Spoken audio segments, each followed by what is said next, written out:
The observation deck of the Stellar Harmony hummed with the usual morning chatter of young Keltharian cubs, their silver fur catching the artificial light as they practiced their combat stances.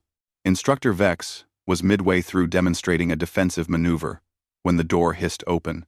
Human Mira walked in, her dark hair plastered to her skull, water droplets trailing down her neck and soaking into the collar of her uniform. She carried her datapad casually under one arm, seemingly unbothered by her drenched appearance. The room fell silent. Relo, the smallest of the cubs at only 6 solar cycles old, gasped audibly. His amber eyes widened to saucers as he watched rivulets of water drip from the human's hair onto the pristine metal floor.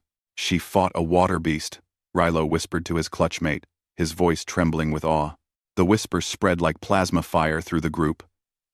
Within seconds, all 12 cubs had abandoned their training positions and crowded around Mira. Their triangular ears perked forward in rapt attention. "Human Mira! Human Mira!" Rilo pushed his way to the front, his small claws clicking against the deck. "Did you battle the water beast? Did you win?" Mira blinked, confused.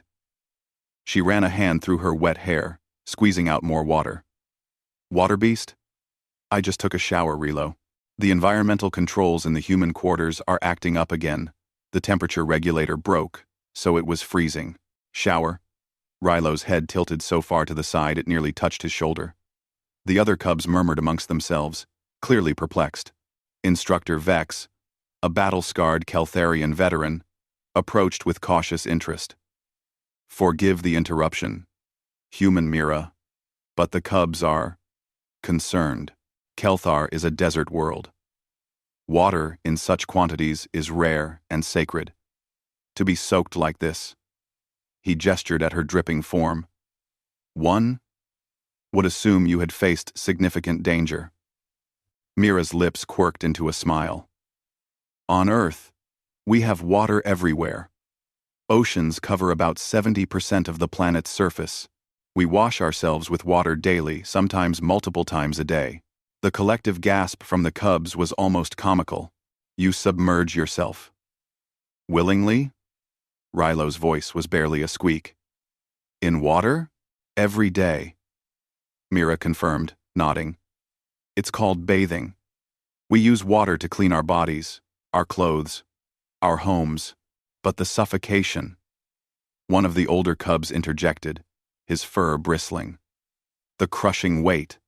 The cold that seeps into your bones and never leaves." Mira knelt down to Rilo's level, her wet hair leaving damp patches on her shoulders. "Humans evolved near water, Rilo. We're not like Keltharians.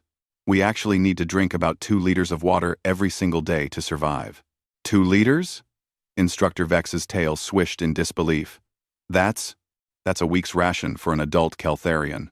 We're about 60% water by body weight," Mira continued, seemingly enjoying the shocked expressions around her.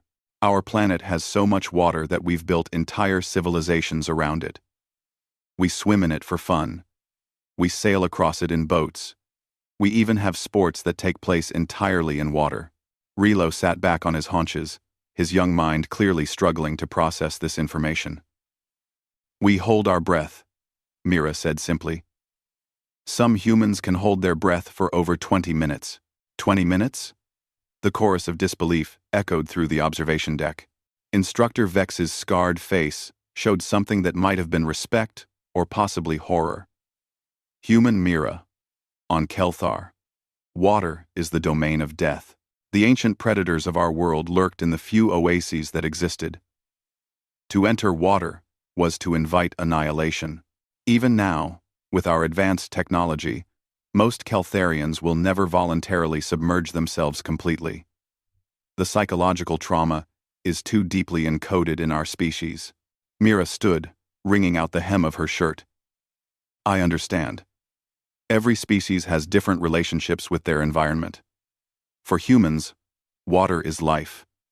It's comfort. It's home."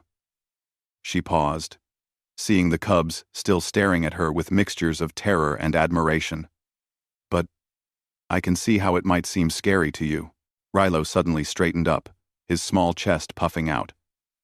You are the bravest warrior I have ever met, human Mira.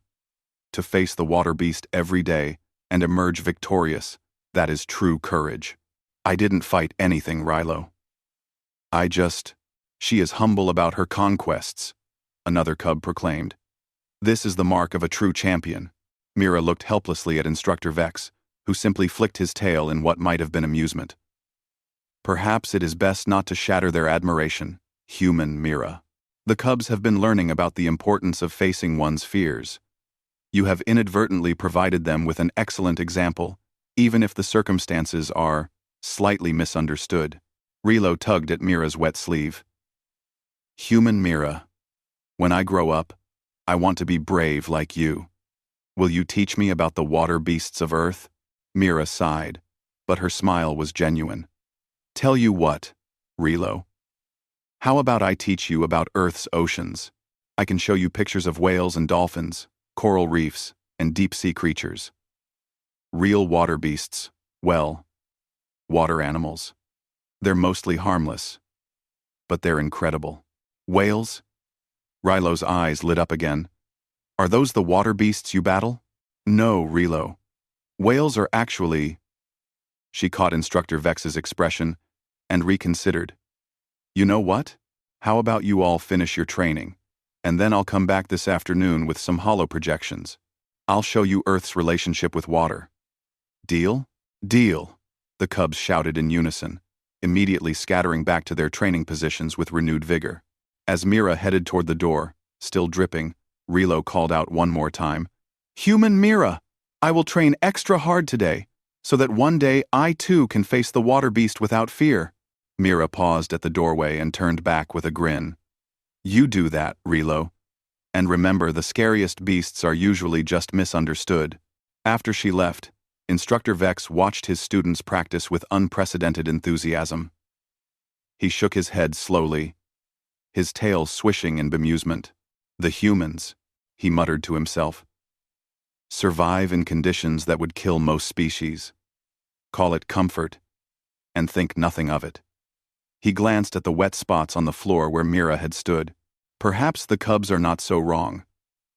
Anyone who faces their species' greatest fear, daily, without hesitation or complaint, that is a kind of bravery we Keltharians can only aspire to understand. On the other side of the door, Mira squeezed more water from her hair and chuckled. Water beast, she said to herself, shaking her head. Wait until they find out about swimming pools.